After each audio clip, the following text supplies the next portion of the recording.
It's a great question. It's a question that big global brand owners are tussling with all the time. And I think at the moment it comes down to two or three key themes. One is, how do you become relevant in every single market in which you operate? How do you ensure that consumers, users, audiences, the stock market in any given international environment is going to respond to your brand in the way you want them to respond? Second, I think, how are you making sure that your brand and your products are culturally relevant? Cultures vary, language varies, but ultimately there's a commonality of product or experience that you want to try and create.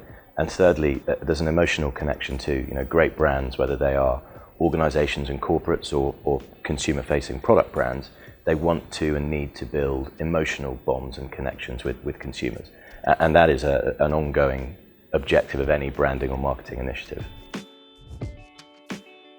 On a global basis, it's always the same reference points that you come back to, right? So because there are so few truly global firms that offer something consistent in terms of a product base to a user set or an audience in any given market. Apple is of course a reference, Nike is a reference. Some of the motor companies are reference points as well. Jaguar, Land Rover on a huge mission to promote and develop their new products in the US at the moment. So we're seeing a lot of that great British brand coming through. And then they all have their challenges in market as well. So Apple in China, primary challenge they face is frankly just being ripped off. There are replicant, illicit Apple-like stores where guys wear the same t-shirts, they sell similar looking products, but they aren't officially licensed retailers. So that problem of authenticity and challenge can also create issues and challenges globally.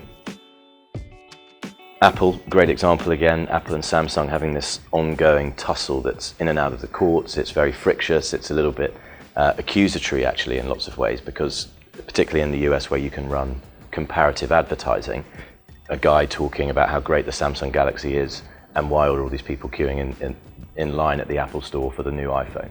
Well, those kinds of things still come down to emotional bonds, and ultimately as a consumer, are you going to spend an extra $100 or whatever it might be to get the latest iPhone? Or are you comfortable with the Galaxy, and can you rationalize for yourself why it is you've made that choice? But you still got to rationalize it for yourself, right? It isn't always going to be a decision based on price. But pricing strategy can be one thing, marketing strategy and go-to-market strategy being others, and of course all the messaging and communication activity that goes around that. Well, we look at two things primarily. There's lots of ways to measure brand value, brand awareness, brand rankings exist in all kinds of places, and they all have value. We overlay our own filter on that, which is that our belief as an agency is that brands are really experiences, that it's the experiences of a brand that define a user or a consumer's perception of that brand. So we just look at 12 specific factors in a tool that we monitor and model for ourselves, understanding what it is that the user feels at any given point in the experience. And those experiences wrapped up together represent for us a brand that is performing or not performing, well equipped for the future or not equipped for the future, and we're taking in information from as many sources as we can to make that assessment.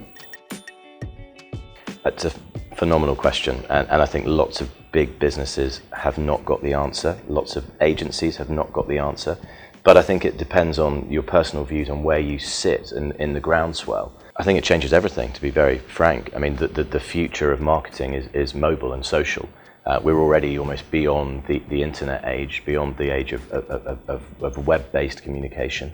Brands tussled with that. It was a seismic shift, exactly in the way that when the television was created, advertisers were worried and brand agencies were worried and ad agencies were worried about how we're going to possibly exist in this world. Well, now I think that we're at the stage where great marketers are embracing the fact that everything is about mobile and it's about interaction, it's about social. Platforms are supporting that, technology platforms as well as brand communications platforms. And unless brands have a point of view, they're going to be challenged.